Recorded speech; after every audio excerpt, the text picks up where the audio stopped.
pamusoroi tinokuchingamidzai zvekare kuchirongwa tsika dzevatema. Nhasi unoda kutaura pamusoro penhaurwa inogara ichitaurwa mungava mumatare, mungava munhaurirano dzinoita vanhu vakasiyana siyana. Inhaurwa yembereka. Nhau yembereka inhau yakazara pese pese. Tinonzwa nhau yembereka ichingotaurwa taurwa, asi vamwe tingabvunza kuti kumbereka chinombova chii. Regai titange nekuda kutaura kuti mbereka chingava chii chaicho chaicho. Kana tichitaura nezvekuti mbereka, tiri kungoreva kuti tsoko inenge yakatakura mwana. Tsoko yakatakura mwana ndiyo inonzi mbereka. Saka kana tichitaura mukutaura kwechitema, mukutaura kwechivanhu, mukutaura kwechishona, mbereka itsoko yakatakura mwana. Saka kana munhu akaona tsoko yakatakura mwana wayo, anoti ndaona mbereka. Asi akangoona tsoko isina kutakura mwana, haagoni kuti ati ndaona mbereka. Saka mukutaura kwedu kwezuva nezuva, munhu akati ndaona mbereka, ari kutaura kuti aona tsoko inenge yakabereka mwana wayo. Tikabva panhaurwa iyoyo, ngatipindei munhaurwa yematare kuti ko mbereka chinombova chii. Nhaurwa yekuti mbereka chii mukati mematare inhaurwa inonetsa, nekuti kana tikaita tsvakurudzo tinoona kuti mbereka inotaurwa nepakasiyana siyana. Vamwe vanoti imhepo dzengozi dzinotevera munhu, vamwe vanoti imhosva dzakaparwa dzimwe nemadzitateguru edu, vamwe voti mbereka ihama yedu inodzoka asi tinenge tisingachaizive. Zvinotaurwa zvakawanda wanda kuti mbereka chii. Regai nditange ndichiti inzwi rekuti mbereka inzwi randoshandisawo neni. Inzwi iri pandinorishandisa panhaurirano dzakasiyana siyana, ndinenge ndichireva kuti mhepo inoteerera munhu anenge ane mudzimu. Asi ndinonyatsoziva kuti kana ndichiti mbereka, kana vanhu vachiti mbereka zvisiri zvenhaurirano, tiri mukati mematare, mbereka haiiswe kumhepo dzakaipa.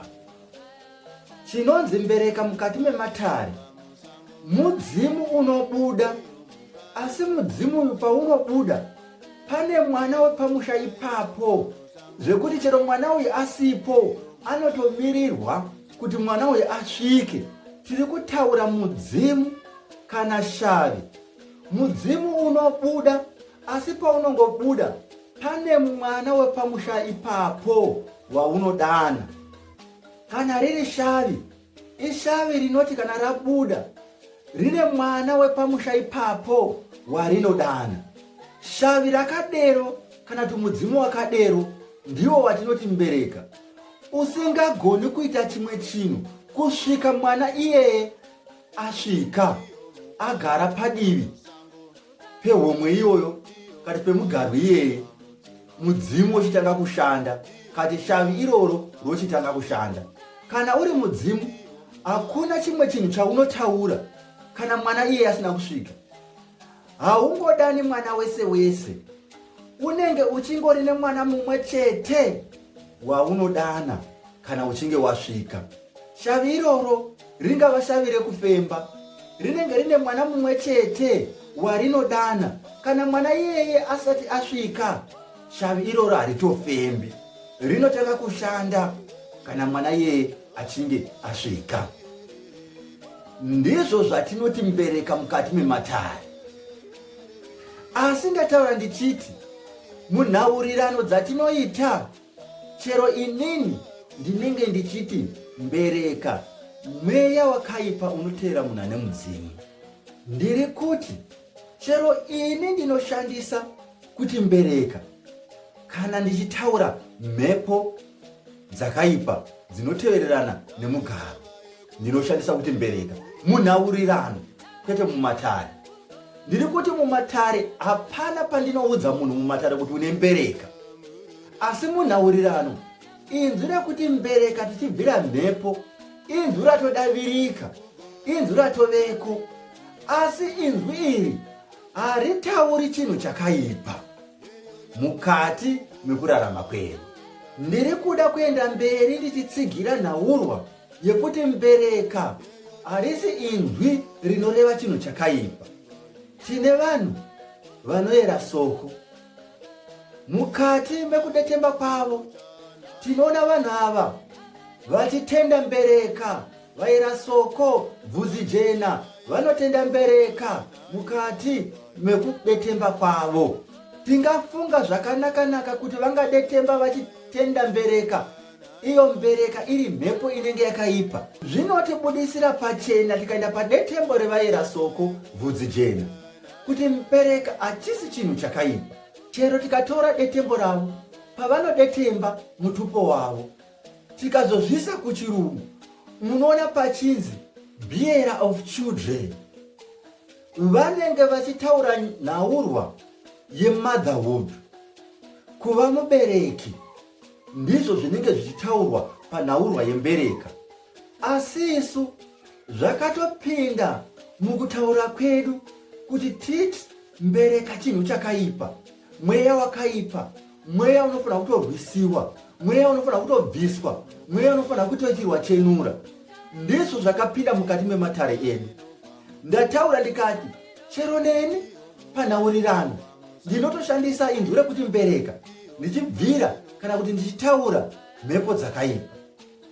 Saka ndiri kuti chinhu chakatogamuchirika mukati mematare edu kuti Mbereka zvinenge zvichireva mweya unenge wakaipa, mhepo dzakaipa. Asi ndiri kuti mumatare chaiwo Mbereka hazvirevi mweya wakaipa, zvinenge zvichireva mudzimu unenge uchifarira mumwe mwana. Semafariro anongoita tsoko mwana wayo, ndo zvinobuda zvichiita mudzimu uyu unenge une mwana waunenge uchifarira.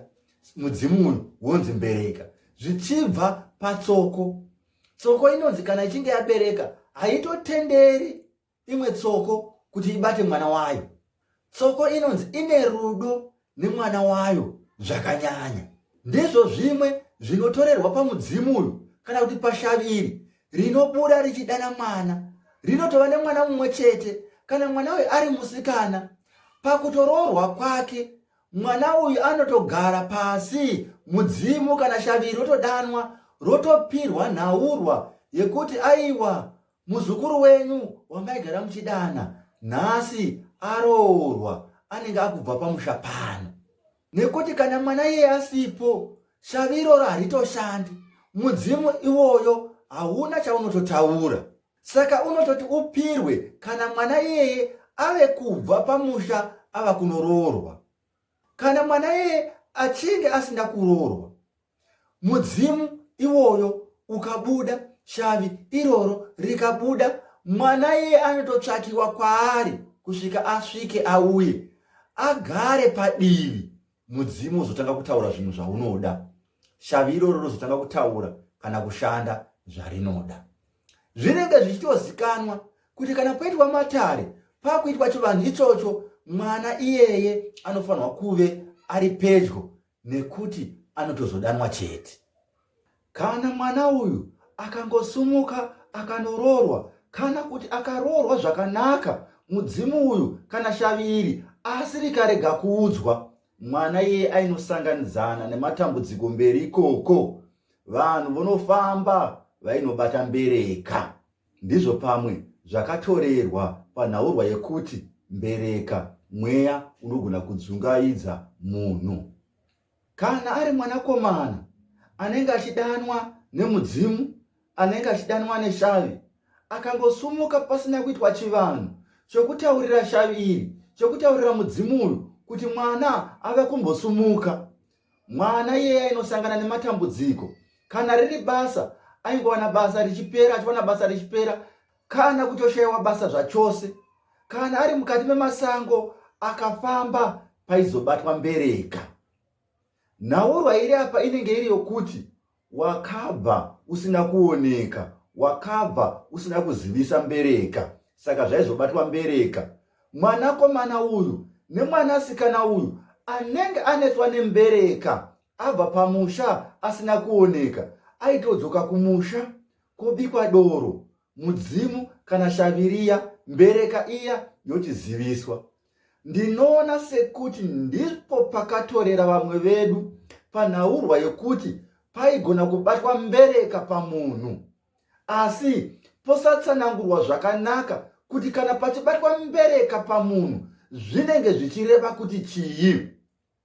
Yaive nhaurwa yekuti unenge uri mwana anenge achidiwa nemudzimu, achishedzwa nemudzimu, achidanwa nemudzimu pese panobuda mudzimu kana kuti panobuda shavi, wobva pamusha pasina kuitwa chivanhu chakanaka chekuzivisa shaviriya, chekuzivisa mbereka kuti wakusumuka pamba, woenda pasina kuitwa chivanhu chakanaka.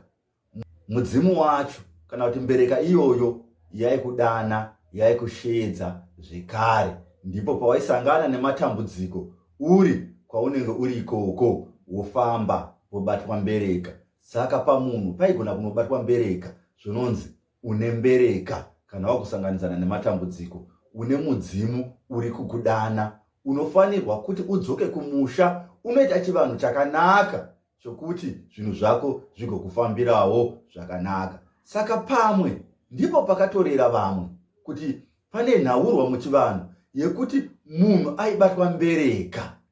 Wosanyatsotsanangura kuti kana munhu achibatwa mbereka, mudzimu wavo kuita semhepo, zvinenge zvafamba sei. Ndiri kuti mbereka mukati mematare handiziviwo kuti zvakazouya sei kuti zvinzi mbereka imhepo yakaipa inoteverana nemudzimu. Tine zvakawanda zviri mukati mematare zvinotaurika zvopedzisira zvoita sechokwadi. Ndakambotaura nhaurwa yenjiti. Ukaenda kutsvakurudzo inoitika, ungatoona vazhinji vachiti inzwi rekuti njiti inzwi rechiswahili, nekuti vanenge vachiresva kuperetera inzwi rekuti njiti vachiisa njiti pane kuti vaise njeti. Saka unotoona kuti ukaenda mutsvakurudzo uchapedzisira uchiti njiti inzwi rechiswahili.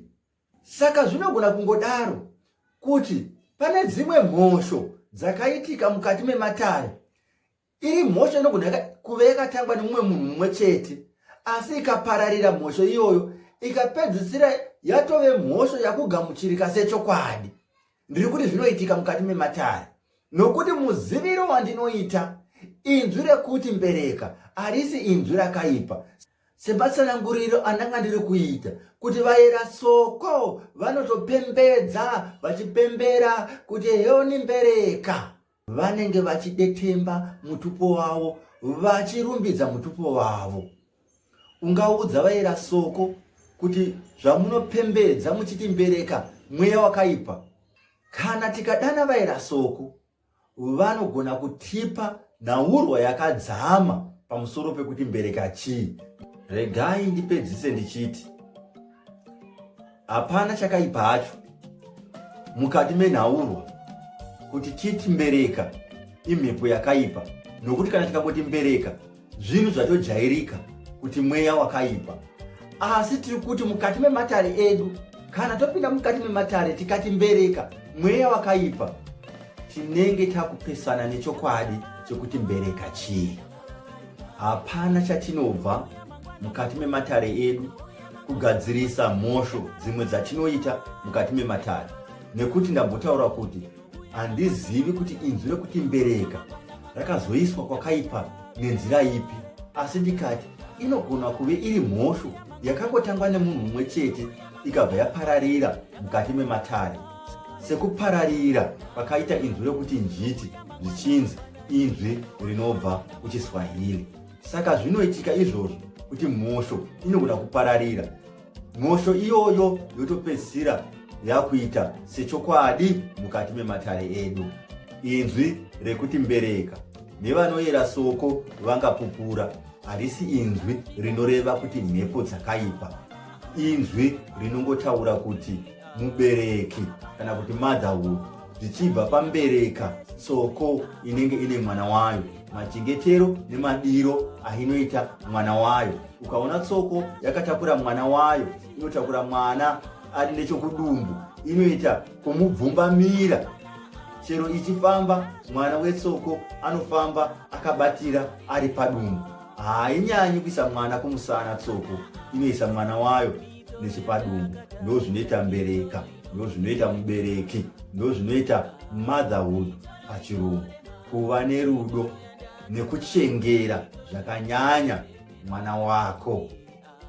Handipo pakuti tishandure mashandisirwo ari kuita inzwi rekuti mbereka, asi zvakanaka kuti tingoziva chokwadi chekuti mbereka, inzwi iri rinorevei, uye mukati mematare rinenge richitaura kuti chii. Ndatenda. Ndini sekuru venyu, Sekuru Makoni.